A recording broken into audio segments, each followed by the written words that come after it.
Okay, let's dive straight into the iPhone 17 generation. We're not just looking at the usual small updates today. No, this is different. We're talking a really significant architectural shift coming in 2025, maybe bleeding into 2026. Exactly. It feels like Apple is fundamentally future-proofing the whole platform, really building it around AI from the ground up. That's the core idea, preparing for this big Apple intelligence push. Right. So our mission for this deep dive, quickly pull out the, let's say, three main strategic pillars behind this hardware overhaul, specifically how they're getting ready for that AI ecosystem. Makes sense. Where do we start? Okay, let's unpack this. Pillar one has to be the big one, the AI hardware mandate. It seems foundational. It really is. And what's fascinating here is how deliberate the tiering looks. You've got the new A19 and A19 Pro chips, obviously key. Yep, the usual processor bump. But the real differentiator, the thing that sort of acts as a gatekeeper for the most advanced stuff, it's system memory. RAM. RAM. Right. Yeah. The leaks suggest a clear split. Your high-end models, think Air, Pro, Pro Max, they're getting a jump to 12 GB of LPDDR5X RAM. 12 gigs. Okay, so what does that actually mean for the user? Why lock features behind memory? Well, that's the functional justification, right? This 12 GB seems to be the minimum spec, the performance floor, needed for the really complex, scalable, localized Apple intelligent features. Ah, so the heavy on-device processing. Exactly. And make sure the most sophisticated AI stuff stays exclusive to the premium phones. And critically, the base iPhone 17, it apparently stays at 8 GB. So the advanced AI features are literally gated by RAM. That feels risky. Yeah. Betting that you, the buyer, care more about 12 GB of memory than maybe, I don't know, other tangible features on the base model. It's a bold play, definitely. It hinges on making those AI features compelling enough. And speaking of demanding hardware, you mentioned the Pro models. Connect this RAM point to the thermal solution leak, a vapor chamber. Right, that's the other shoe dropping. A vapor chamber cooling system, that's a first for regular iPhone, right? Not a laptop. Yeah, that's serious cooling. It tells you the A19 Pro chip, especially when running intense AI tasks and high-end graphics, is generating some serious sustained heat, way beyond what current iPhones handle. The thermal load must be massive. Okay, so that's the AI hardware mandate. Pillar 2 seems to be about fixing historical weak points.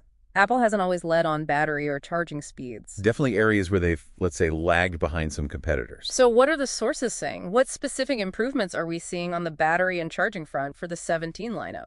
They seem to be tackling this head-on. The base iPhone 17 is rumored to get quite a boost, maybe to around 300 and 692 milliAh. The projection there is like an extra 8 hours of video playback.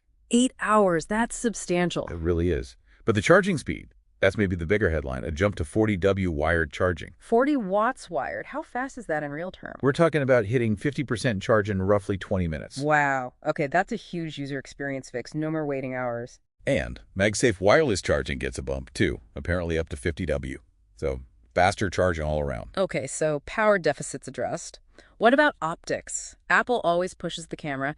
How are they reasserting leadership there, especially on the Pro Max? Yeah, the Pro Max camera sounds pretty wild. It's reportedly getting a new 48-megapixel tetraprism module. Tetraprism, okay, we saw that start before. What's new? The key phrase is true variable optical zoom. It's not just fixed stops. The mechanics inside the lens can physically adjust, letting it switch smoothly between, say, 5x and 8x optical zoom. So actual moving lens elements for different zoom levels, not just digital cropping. Exactly. Proper optical variability. That gives it a real edge over phones stuck with fixed zoom lenses. A big step for flexibility. That definitely sounds like reasserting leadership. But, okay, we've got new chips, more RAM, better batteries, wild cameras. How does Apple manage this across what looks like an increasingly complex lineup? Which brings us to Pillar 3, hyper-segmentation. All right, the product stack is getting crowded. We've got leaks pointing to a 17, the regular 17, an Air, and then the Pro Max. It's a lot. Let's focus on the two most surprising ones. That budget model, the 17, what's the story there?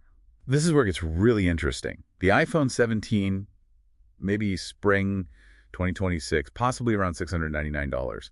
The rumor is it gets the flagship A19 processor, not a cut-down version from last year. Wait, the top-tier A19 chip in the budget model? That's the disruptive part, and it apparently gets the dynamic island too.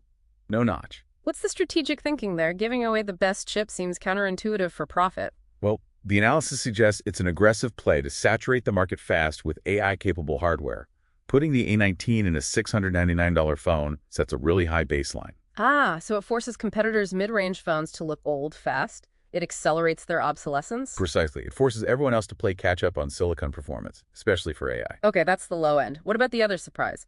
The iPhone 17 Air. Where does that fit at $999? The Air seems defined by two things. An ultra-thin design, obviously, but crucially, its internals.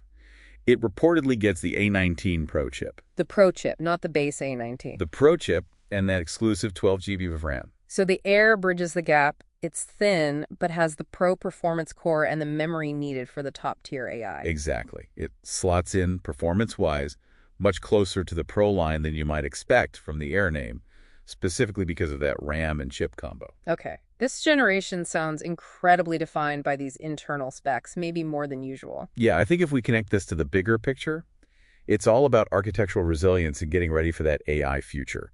It's less about just screen size or camera count this time. Though some things become standard, right? Like Yeah. promotion. Right. Universal 120 hertz promotion is tipped to be standard across all models, which is Right. great. But the Pro models keep an edge with that 1 hertz adaptive refresh. Which you need for the always-on display. Exactly. So there's still differentiation, but the baseline is rising significantly. Okay, let's recap the three pillars we pulled out. First, the AI hardware mandate, essentially using that 12 GB RAM as a gatekeeper for advanced Apple intelligence. Memory is the key. Second, fixing those historical weaknesses, finally getting fast 40W charging and pushing camera tech with that variable optical zoom. Addressing long-standing user requests there. And third, that hyper-segmentation strategy, especially the disruption caused by putting the flagship A19 chip in a potential $699 iPhone 17e. Really shaking up the mid-range market. So here's the final thought for you to chew on. The success of that new $999 iPhone 17 Air, it feels like it rests almost entirely on how much you, the consumer, value having that exclusive 12 GB of RAM and the advanced AI features it unlocks. How much do you value that compared to the traditional Pro upgrades, like the absolute best camera system or the always-on display on the Pro Max? Is RAM, is memory becoming the new status symbol in the iPhone world? That's the multi-billion-dollar question for Apple, isn't it?